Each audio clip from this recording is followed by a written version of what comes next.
Hello and welcome back to Hallownest. Now, I need to start this episode out with a fairly substantial disclaimer. This is actually post-commentary because I had recorded this episode in its entirety and then, started the editing process and realized that the commentary track was completely blank because of a technical issue I had with the mixer that I'm using, which I have since resolved, but unfortunately that doesn't do my commentary recording for the last episode any good, sadly. But it was a decent episode. It was a solid episode. We got some things done, and so I wanted to, show this. I don't want to cut anything out, obviously, and so I decided to just record some post and see how that goes. Hopefully, it's not too bad. It's really not, the episode. I think I started out by saying, it might be a little bit more mundane because I'm going to go back, do some backtracking, try to tie up some loose ends. We just come out of the Soul Sanctum inside the City of Tears, fresh off of a boss kill. And, after exploring most of that area, I wanted to go back, take a quick reprieve and, see if I can't clean out some of these areas that I haven't visited yet because I didn't have the ability to. I also needed to visit the Grubfather because I think I've rescued, 3 or 4 grubs at this point, and I need to cash in on that action. So one of the things that I wanted to do in this episode was go back to the Mantis Village because I believe I walked into the Mantis Village for like 2 seconds, found the wall jump ability, and then lost sight of everything I was doing and ran out to go test it out on a bunch of areas that I knew I wanted to go to. So I didn't spend much time there. Unfortunately, I get sidetracked once again, and so spoiler alert, we're not going to the Mantis Village this episode, but it's still a good episode. So the reason I'm kind of futzing with my map so much here is because I'm trying to figure out what first area I'm going to check out.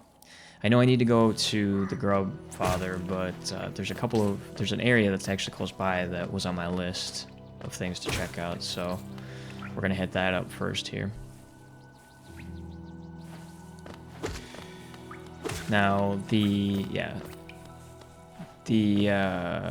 addition to that, I think, from a checklist perspective, this will actually cut off, I think, almost, or I guess I should say, it should finish up almost everything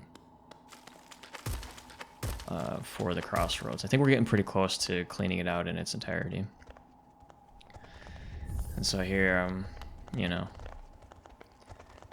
apparently not convinced that I need to actually pay money to get through the gate. You really do actually have to pay money. Let's go ahead and do that. Thanks. This is an area that I had seen very close to the beginning of the game, but I didn't actually explore because it was pitch black. And then I went to the trouble of, saving up 1,800 geos to buy the little bug on my belt there that's lighting the way, and then they just never came back because, why would you do that? That's silly. However, I do decide to do this now, and you can see down here the types of enemies that I'm fighting here have crystals on them, so that should give you an indication that this could be the cave area that we had visited previously. So it appears that there's 2 entrances to the cave area. I believe it's Crystal Peaks. And we've just found the second entrance. And a lot of geos. The geos are going to be important here because I think there's only one thing left that we can buy on the vendor's top side, and that's the simple key for 950 geos. And I know of one more simple lock. We did unlock the door at the very beginning, which was a simple key. And there's one more that I think I know where it is. So once I buy the simple key, I'll be able to go down there and check that out. And then I won't have anything to buy for a while, so not sure how that's going to work out, but yeah, as you can see, we're at the Crystal Peaks here. Not a whole lot to do. I'm a little confused with this room because it doesn't appear to do anything. I'm assuming you can get through the top and come down, but it seemed a little weird to me. But the sound in here kind of, it's a little bit, it kind of feels like it's a mine that's actively being mined. It's kind of interesting. But, it's a new area, and like I said, I just got out of the City of Tears, and I'm not interested in starting a new area just yet. And here you can see the 2 entrances to Crystal Peak, so check that off the list. I think there's only like 2 couple extra things here.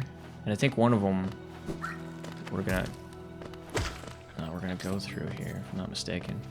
But, you know, like I said, we're getting pretty close to the end here, for the crossroads anyways. And I remember now the area that I wanted to go to, which is probably where I'll head after the Grubfather is. It was several episodes ago, I think. But it was an area where it was sort of like an area that you have to go up and then left and then down. And there are spikes, you know, arrayed such that you need to kind of wall jump in between them to get through. I remember seeing that and thinking it was going to be extremely difficult. And also realizing that I need wall jump for it. And that's in the crossroads too, so we'll actually be able to knock out, you know, 3 or 4 things while we're here, which is good. Get ourselves prepared for the next area.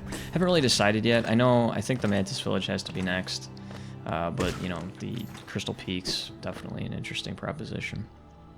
So we'll see. Now, I wasn't sure what this guy was going to give me, because he started out by giving me a bunch of geos, and then eventually he gave me a mask piece, which is essentially like a piece of a heart container from Zelda. So I was thinking maybe he'd give me some geos, or maybe he might give me another mask piece, but it looks like he just gave me geos, which is actually good, because that gets us extremely close to the 950 mark here. Look at all those happy fellas. Everybody's happy in there. So, you know, an extra mask container. So the little alien heads in the upper left, I guess, are masks. And I've been working on getting a full set of them. I think you need 4. I have like 2 or 3 at this point. But here you can see, this is the area. No, this isn't it. This is Green Path. Get out of here. Turn around. Go back. There's another entrance here. And you'll see what I'm talking about. Which I probably did an extraordinarily poor job of describing, but it's over here to the left, and I don't think there's much to do in here, except get hit in the face by this completely harmless bug that's easily avoided. Yeah, so to the left there you can see there's a bunch of spikes situated in a dangerous way. And I think at this point I gave a little bit of a disclaimer that says this could be bloody. If you're squeamish, you might want to fast forward, because I don't know, man. Spikes and me don't get along too well. Even here, I'm trying to get myself impaled, but I do manage to pull it off without taking a hit, so I was pretty proud of myself. And here we have a brand new area, and since we're still in the crossroads, I'm not really sure how. I kind of assumed that this wouldn't go, or this wouldn't be a very large area, just because we've already explored so much in the crossroads. But I also like how the game arbitrarily, now that I've played it for like, I don't know, 5 or 6 hours, is still giving me tips like, hey, hold down to, you know, see down. Like, okay, like I haven't figured that out already. Which kind of makes me wonder if I was supposed to get here sooner, but anyways. As soon as I got into this area, I started to get that sense of foreboding. I was starting to get a little suspicious, and sure enough, surprise boss, Brooding Mawlek. This guy does a number on me. Look at this. I just get stomped. I get impaled. I get impaled again. I take a bunch of cheese balls to the face. And I just have no idea what I'm doing. It's like the shortest boss attempt ever. It's kind of funny because it didn't last long enough for me to actually, like, figure hardly anything out. It just happened so fast. I was kind of, like, before I knew it, sitting on a bench, bewildered.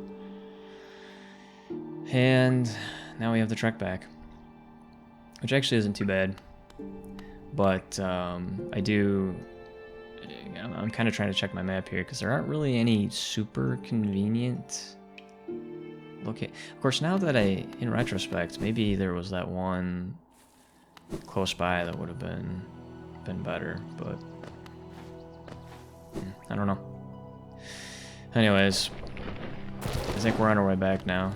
But, you know, as I said earlier in this episode, easily sidetracked, so, you know, at this point, I think we're going to get a little bit sidetracked again. But it'll be good. It's a good sidetrack. So there are a lot of areas in this game that I just completely forgot about.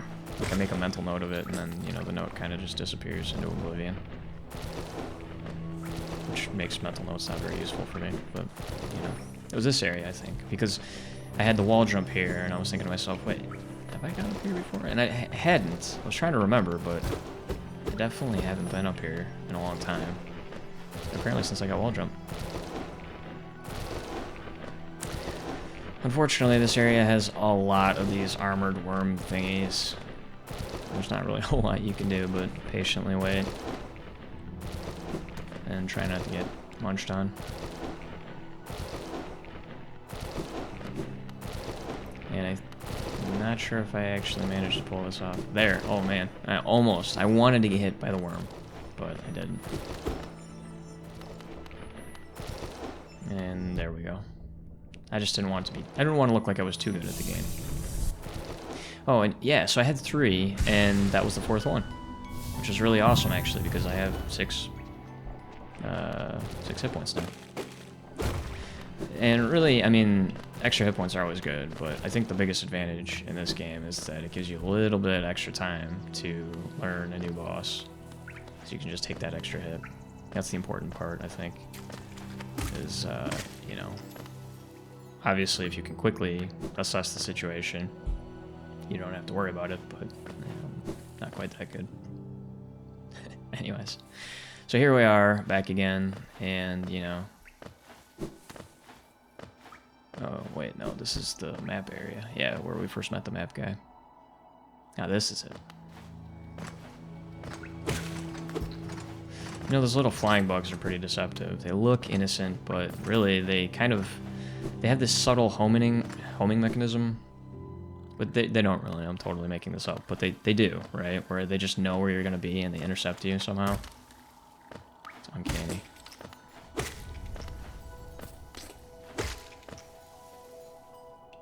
Yeah, so I think the blue grub things, I don't know what they're called, honestly, but the blue tick mark there had a, or the blue pin, rather, had a bench near it. I think that would have been closer, but I honestly don't remember how to get there from, because I haven't been there in a long time. And of course, now that I've, you know, gone through there successfully once and died and had to make the trek again, of course I have to get hit by spikes because, you know, it's tradition.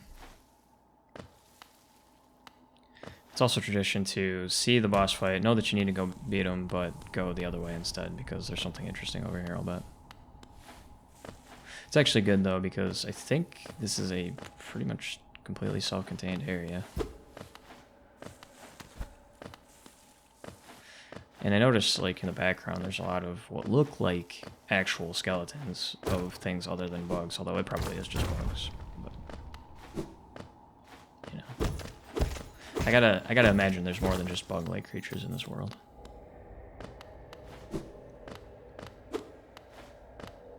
And then you have these giant fossils,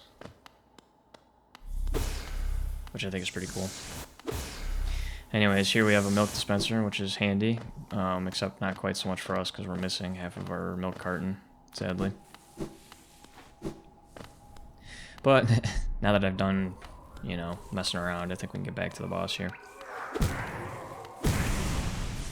After we absorb our regret, I suppose.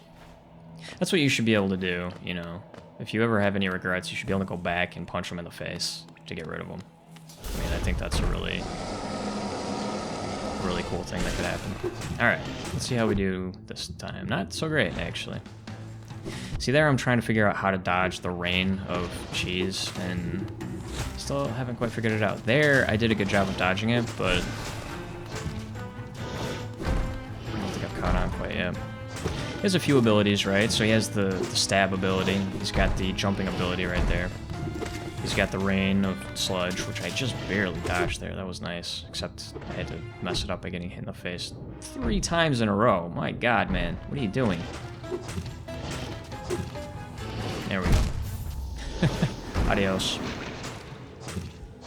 At least we lasted a little bit longer there. At least I think we did. At this point, though, I'm thinking to myself, yeah, you know what? I got this. No problem. In fact, I'm so confident that I'm going to beat him this time, I'm not even going to bother updating my bench. which, you know, is always a recipe for disaster, but... Actually, I don't think it was so much cockiness, it's just I wasn't really paying attention. I was focused so much on the boss at this point, and envisioning me, you know, driving my nail deep into his chest and emerging victorious with a cape flowing behind me, and, you know, maybe a few god rays gracing my dashing figure. I don't know. Maybe not.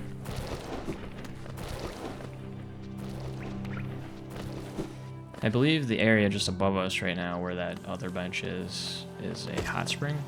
Yeah, I'm going to check it out. And then I meet these guys. I have no idea who these guys are. But it's hilarious because they freeze when you walk by. Like, you're not supposed to, like, notice that they're there talking. It's kind of like, you know, if we don't move and don't look at him, he can't see us. I guess? I don't know. I think I do update my charms here too, because I don't need the compass. I kind of know where I'm going at this point, but I did decide to use this stalwart shell because, well, you know, a little bit of extra iframes can help you learn the boss, you know. Anything that prolongs your boss fight, or at least your ability to fight the boss, is a good thing, especially for learning.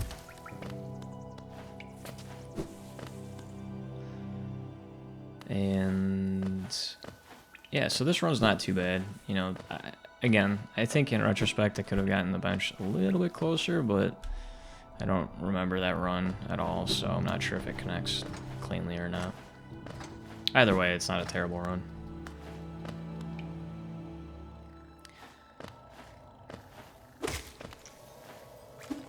Don't get impaled, man. Watch out for spikes. Well, except for this. I mean, having to do this every time you die kind of sucks, but luckily it's not as bad as it looks.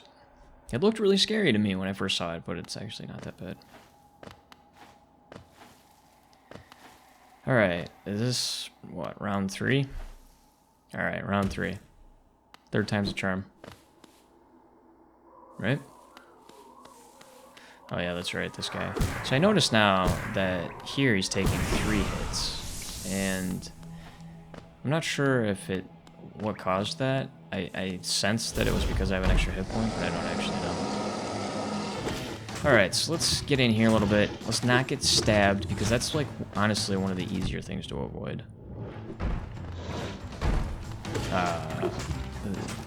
Really the biggest problem here is this sludge spray. Like, that's just the worst part. Everything else is actually pretty manageable. Even the jumping, like, it's really fast and you have to react quickly, but it's actually not that bad. And he always goes back to the middle when he does a jump attack, which is good because then you can get into position to smack him again. Oh yeah, I think I was anticipating him to jump there instead of, you know, spraying cheese or whatever.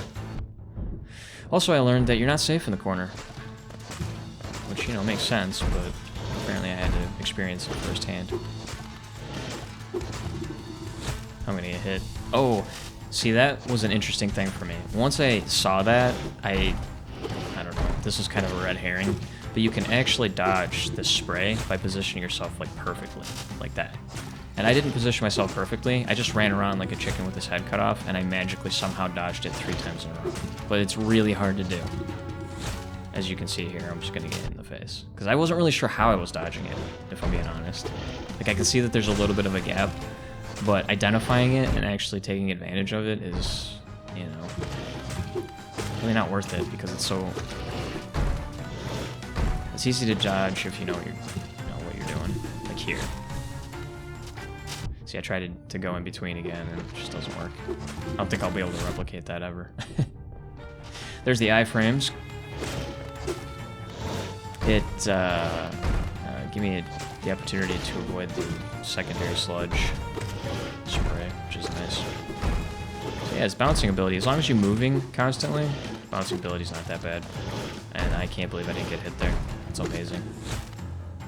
Yep, there's me getting hit again. I just kind of stand there like, it's fine. Alright, you're dead now. Just get out of here. It's a terrible attempt. The third time is not a charm. The hot springs. There's got to be something else you can do here. I'm just not sure what it is. I'd also like to know where those guys, or what those guys are and where they went. They showed up only once. I don't know if I was supposed to do something there. I didn't have any options to do anything. So if I was, then I totally missed it. I'm gonna be super bummed out. Alright, let's get back in the game.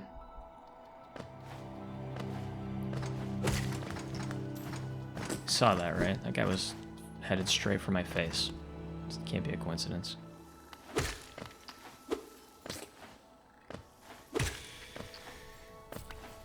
Alright, try not to get impaled on your way back, and definitely don't hit the spikes here, because that would be a bummer.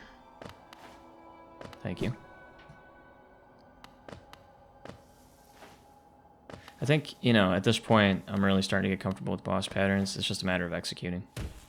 I was kind of waiting for him to, you know, enter phase 2 or, you know, do something scarier at some point, but I'm not sure. I don't think this is like a main boss. I think he's, I don't know. I'm not really sure how the bosses are situated here. I'm not sure which ones are main bosses and which ones aren't. He seems pretty optional, though, because he's kind of off the beaten path.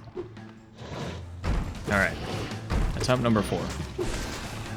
What you really need to do here is, you know, not get hit by that attack, but also using your milk for fireballs instead of healing is definitely the way to go here. You just need to not get hit. Like this. I still haven't quite figured it out. And I think I'm gonna die immediately here. Yep.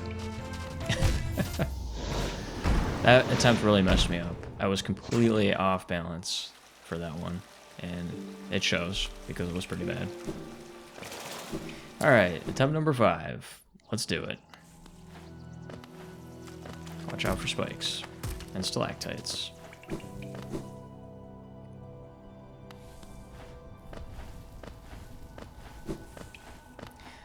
And I don't know. I mean, overall, it's a really fun boss, right? It's not an overly complicated boss, and consequently, it's not overly difficult. But you know, it could take me a little while sometimes. But I really enjoyed it. All right, here we go. Don't spike yourself, please, please, please. Oh man, that was close.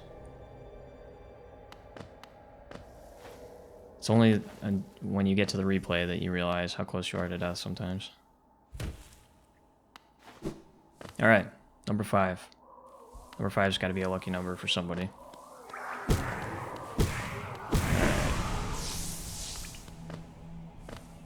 The thing that kind of sucks here, though, is I don't have a whole lot of milk to spend, so I have to get some hits in here quickly. Alright, so now I'm cognizant of... Oh, I'm still getting hit by that, though. At least I'm not getting hit by the melee attack as much. That's the important part. What I need to do is draw out his melee attack, and then give him a little bit of a love tap. And then jump, and there we go. And that's all you have to do, really. That's the boss in a nutshell. Jump. There you go. Don't get hit by... Oh man, that was close. That was a nice dodge. If I do say so myself.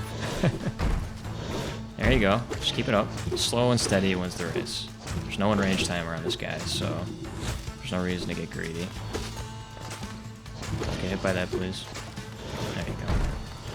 And you can see he jumps out, then he jumps back to the front. Every time. Jump, oh my gosh! Wow, that was another close one. I should be using more fireballs here, but I think I'm just so focused on the boss fight at this point. You can see he starts spitting a lot faster once he gets low on health. And I do pop out a couple of fireballs, but it's, you know, helpful if you actually hit him with the fireballs. There you go. Dash. That was the easy one. Yeah, you can see he's switching up his attacks a little bit. And there we go. Brooding Mawlek defeated. I was pretty happy with this one. And he gives you a mask piece, which is really nice. There we go. Look at that. I'm feeling pretty happy right about now. Like I said, overall, it's a pretty solid boss. I enjoyed it, actually, quite a bit, you know. Again, not the most difficult boss that I've ever faced, but I like the little cheese jelly down here that wobbles every time you walk by it. This game has a lot of effects like that, just ambient, you know, I don't know, things laying around on the ground, like grass and statues and lampposts and things that you can knock about. It's quite nice. It's very satisfying. Well, I've actually already accomplished quite a bit more than I anticipated, and I'm also lamenting the fact that I got sidetracked yet again and will not be going to the Mantis Village at this point. But here I'm kind of taking stock, and you can see I have 911 geos. What I'm trying to do here is, you know, kind of look for the most efficient way to get to 950 so I can buy that key. And I keep forgetting here that I can't change charms without sitting on a bench, which kind of boggles my mind, you know. Why? What does sitting on a bench give? Like, do I just need to be sitting down? Because I could sit down anywhere. Not really sure why the bench enables me to do things. But, you know, now that I think about it, of course, you know, bonfires were special and magical in Dark Souls, right? So clearly the benches here are magical and special. And they allow you to equip charms, among other things. So yeah, taking stock. I've actually got quite a bit of the map unlocked at this point. I have no idea where I am, though, in the grand scheme of things. You know, if I had to guess, I'd say I'm getting close, maybe, to halfway through, but I honestly don't know.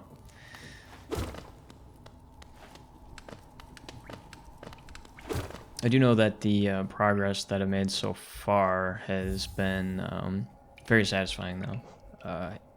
The game itself, up to this point, has been just an absolute joy to play, so I anticipate that will continue. So this is the area where there was and I don't think I was paying attention to this at the time, but I think there's potentially a bench up there that I could have used that might have been a little bit closer, but honestly, I think at that point you're just splitting hairs. And here's where I decide to acquire the geos I need in the most inefficient way possible while trying to give these little bugs a big fat hug, which is understandable because, gosh darn it, they're so cute, but, you know, they really just want to eat my face. I haven't figured that out yet.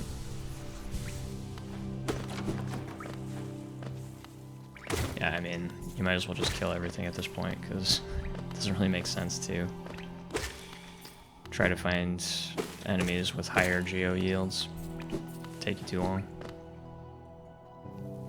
I'm still a little bit confused. I guess my one kind of, not really complaint, but, you know, point of confusion in this game is the fast travel system. Like, I've unlocked it in a couple of destinations, but I haven't really been in a situation where I thought that using it was, you know, advantageous in any way.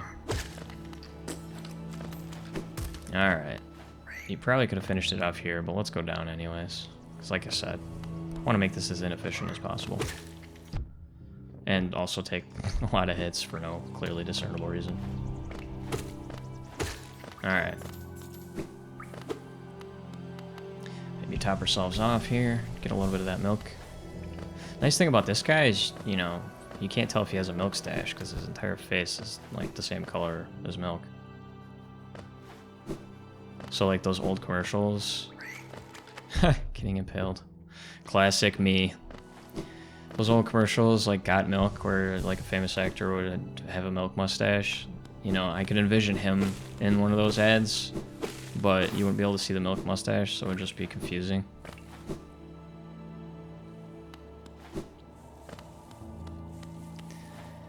Alright, well, I think we're getting pretty close to the end here. The only real thing left here is make our way to the surface, pick up that key, check out the vendors just to see. I'm still not entirely certain what triggers additional items to pop up in their inventories. I know that it's possible for it to happen, because it did for the map maker's wife. But I'm not sure what triggered it.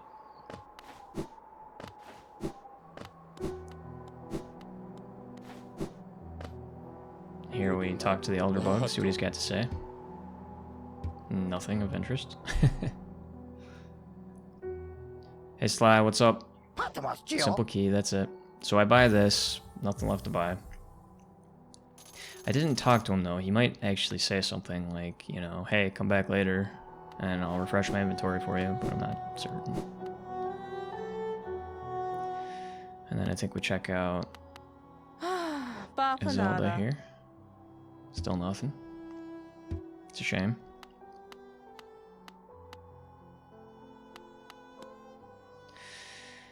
And I think that's about it. At this point, we're getting close to the... Where are we at here? Yeah, we're about 30 minutes. And that's about it. So, you know, again, apologies for the post-commentary. It probably wasn't that great, but, you know, I didn't want to miss or lose this episode because it was, you know, it was a pretty good episode. So, there you have it. Anyways, thanks so much for watching, and, you know, join me next time as I don't forget to enable my mic and continue the struggle.